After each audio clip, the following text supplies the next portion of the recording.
Si Aura din hanggang binabash pa din. Kahit nag-post na siya ng graduation picture niya, binabash pa rin siya ng mga netizen. Dahil yung dating nangyari. Oo, ibinabalik pa rin sa kanya yung ginawa niya dati.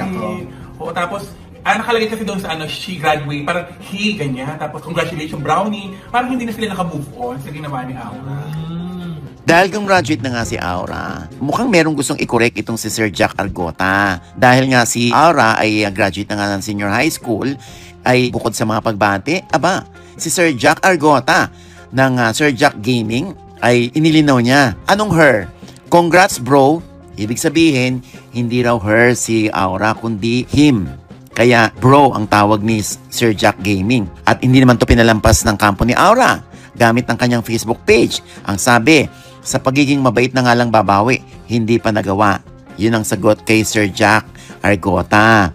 At ang sabi naman ni Jack, ay idol daw niya si Aura. O di ba biglang naging idol?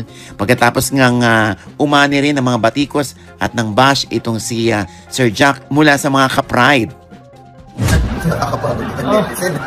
Oo, yun nga. Napakita na nga yung tao na kahit naggumawa na siya ng kabutihan na ayun, nagbagong buhay. Tinan mo nga, kaya nga si Bibi Gandang Hari graduate at 57. Diba? Summa cum laude.